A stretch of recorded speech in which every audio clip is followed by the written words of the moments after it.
Welcome to the Deep Dive. We take a pile of sources, articles, research, our own notes, and, well, we pull out the most important bits for you. Today, we're diving into Canadian federal politics. It's a scene that's shifting really fast right now. Our sources point to this really interesting tension. Okay, the next federal election has to happen by October 2025. That's the rule. But everything seems to be pointing towards it happening much sooner. And, well, that could mean a pretty big shift in power. So our job today is to unpack the why so soon, and maybe more importantly, the what next. We'll dig into our sources, try to shed some light on it from all angles so you get the full picture. Yeah, and I think what's really useful here is if you understand these dynamics, you're not just, keeping up with the news, you're actually sort of ahead of the curve on potential policy changes, stuff that could genuinely affect people across Canada. It's like seeing the next few moves on the chessboard. Okay, let's tackle that ticking clock first. So constitutionally, the absolute latest for the next federal election is October 2025. That's baked in. That's the hard deadline, yep. But the analysis we're looking at, it strongly suggests an earlier vote is way more likely. We could be talking spring, maybe early summer 2025.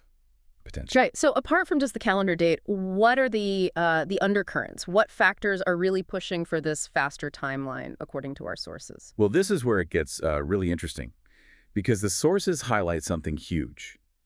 Justin Trudeau stepping down as Liberal leader in early 2025, even before an election was technically required. That's a big development. And the result of that leadership race that followed, well, our sources make it clear it was pretty decisive. Oh, absolutely. Mark Carney, the former central banker, he won it. And not just won, but with 86% of the vote. Huge mandate. And here's the really interesting kind of aggressive strategy the sources point to. Trudeau steps down, Carney wins the leadership, and boom, he's positioned to become PM right away. And that move, well, it seems to have given the Liberals a real jolt of energy, new momentum. Wow, okay, so the leadership change wasn't just about a new face, it was like a strategic play by the Liberals, based on what we're seeing. But it's important to balance that, right? Because even with this Liberal surge under Carney, the Conservatives, with Pierre, they stayed right in the game. The polls are showing them almost neck and neck still. Exactly. That initial Carney bump didn't just blow the Conservatives away. They're still very, very competitive. Okay, let's pull back a bit. Because Canadian politics doesn't exist in a bubble, does it? Our sources mention some maybe surprising external pressures, particularly from the U.S. Yeah, that's definitely a factor. Things like U.S. tariffs, even some pretty blunt threats have surfaced. There were those comments about Canada potentially becoming part of America. Stuff like that really stirs up nationalistic feelings here.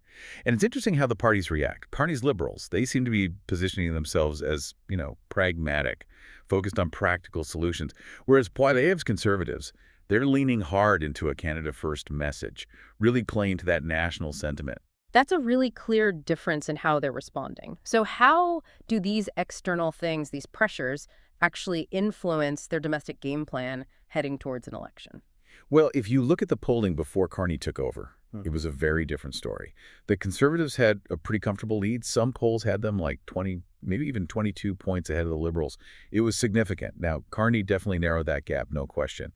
But the Conservatives are still a major force, still very much a threat to win. Right. So given that dynamic, the new leader, the closer polls, there's a lot of talk, strategic speculation. Some experts are saying Carney might just go for it, call an early election, maybe spring or summer 2025, to ride that initial wave of support. But that brings up a big question, doesn't it? The risk involved.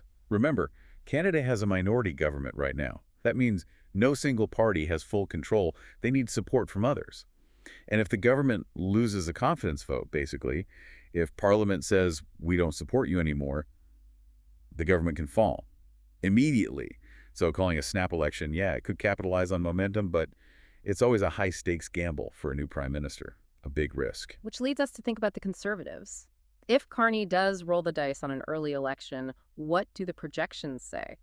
Our sources seem pretty aligned on this. The Conservatives are seen as having a strong chance to take power, maybe even with a majority government. Yeah, the thinking is there's strong momentum behind the Conservatives, plus maybe some voter fatigue with the Liberals who've been in power for a while now. And if that happens, if the Conservatives win, what kind of concrete changes might Canadians see? Things based on Poilievre's leadership and what he's been promising. Well, you could see some pretty significant policy shifts.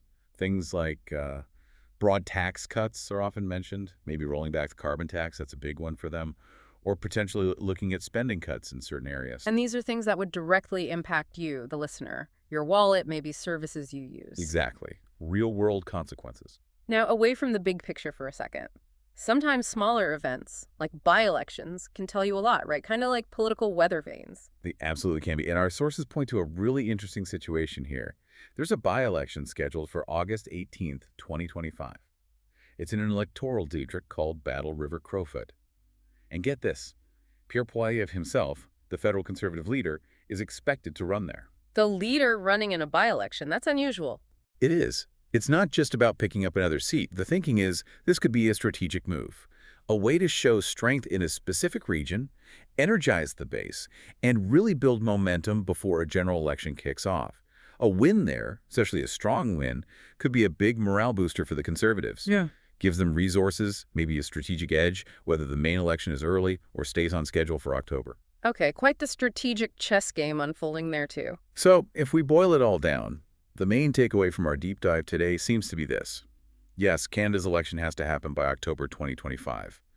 But political momentum, the new Liberal leader, Mark Carney, it all points strongly towards an earlier vote being likely. And if that happens soon, well, the Conservatives under Pierre Poilievre stand a very real chance of winning, possibly even a majority. Right, and that means potentially significant policy changes could be just around the corner for Canada. Things impacting taxes, trade, you name it. So understanding these dynamics that we've tried to unpack today really is key to seeing what might be coming next. And maybe a final thought to leave you with. Given these risks, the minority government situation, the gamble of a snap election, what does this all tell you about political stability and strategy in Canada going forward? Is calling that early election a smart bet for Carney? Or is it just an unnecessary risk in what's already a pretty volatile political climate? Something to think about.